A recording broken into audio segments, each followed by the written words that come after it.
Mga katits, nandito tayo nga sa Y position na ilog. Yan po yung malaking punong baliti, oh. Malaki po siya. So kaya lang kami napatigil dito dahil dito sa ayan po, oh, meron siyang letter C, oh, na may dot dyan, oh. Sabi niya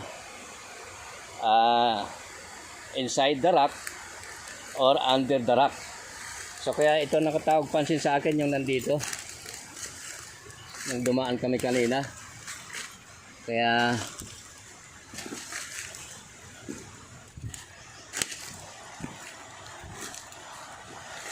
ito po, yan po yung kanyang buntot. So yan po, nandito po yung kanyang ulo. Ayan po, may mata pa talaga. May mata, may bibig. Ulo po siya ng pagong po siya. Ayan, ito yung kanyang katawan. Nandun yung buntot niya. So ayan, meron din siyang mga kalikaliskis. So yung nakapuwent siya dito sa lugar na to. So nasa gitna ito ng Y position, kaya napakaganda. Yung kumbaga sa sangat, Y position, nasa nasa mismong gitna. So yan po, aside from Century Balete Tree, tapos yung Big Rock, yan, isa, dalawa, tatlo, naglinya po yung tatlong Big Rock. So may treasure din po talaga dito. Ayan po, yung ulo niya, tapos yun yung katawan niya, yan, parang alanganin pagong, parang isda ang buntot. Yan yung palikpik niya sa baba, so ang ganda.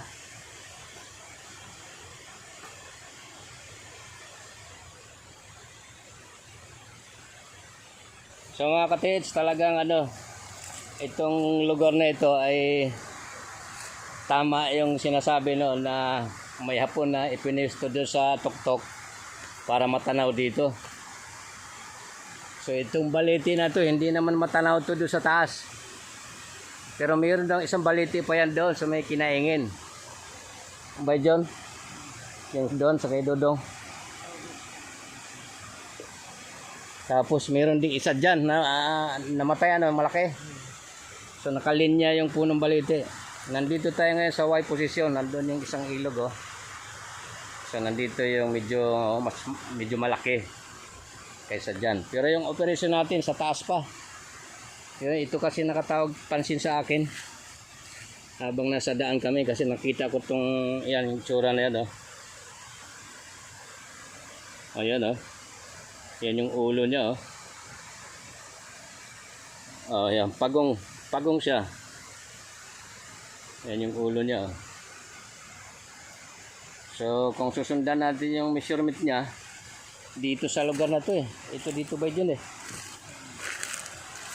yan, dito sa lugar na to yung target niya, pointing dito.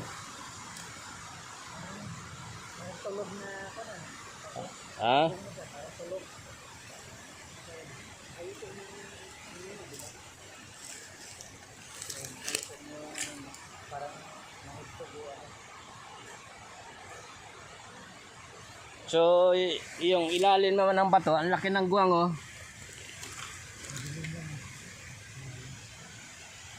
Suspect ko tuloy na kasi may letter C sa likod na may dot. Nagsasabi na under the big rock or inside the rock. So i-check pa natin itong mga bato na to. So step by step lang muna. Ayan yung yan yung pagong, Yan, yan yung katawan niya, na parang isda. Pero pagka tinignan mong buo ay pagong. Ayan. Yan yung ulo niya, oh. At nandyan yung mata. Ayan, oh. Yung point niya dito. So dalawa yung option, pwede dyan sa target niya or mismo sa under nitong bato na to. So dyan pa lang, trabaho na kaagad. Kasi chain block ang kailangan dito. Yung chain block na pang 20 tonners. So dito pa lang nagpakita na kaagad sa atin yung yung dagdag dagdag trabaho.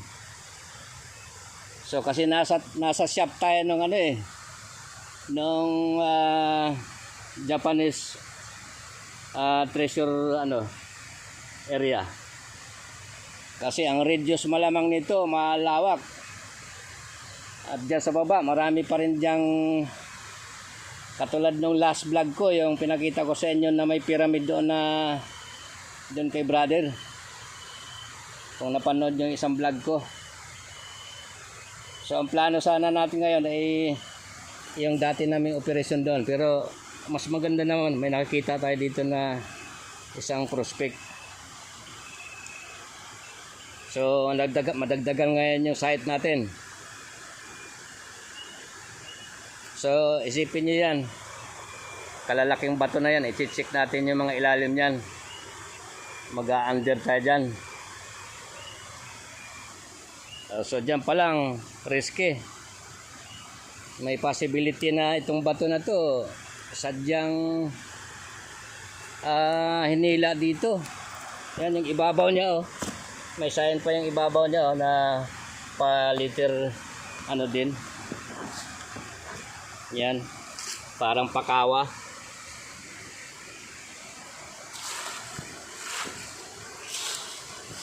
Tapos yan, malaki din yung isa, malaki.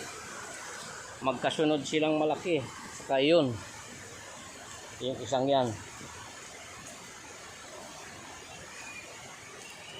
Sige mga katits, at yun ulit, nadagdagan yung ating trabahoin. Pero tingnan natin lang kung alin yung mas i-priority natin sa operasyon. Kasi kung wala na tayong kasiyahan, kung tawag dito yung puro operasyon, kailangan step by step lang din.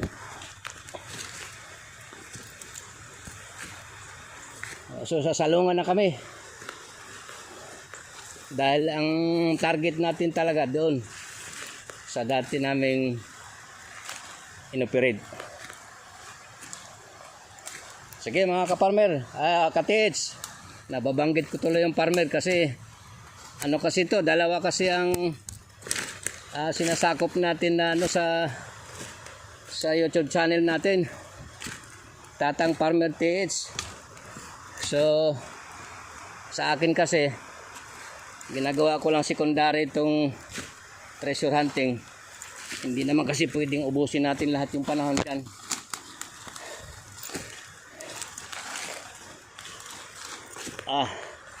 Kaya po andan. Sige,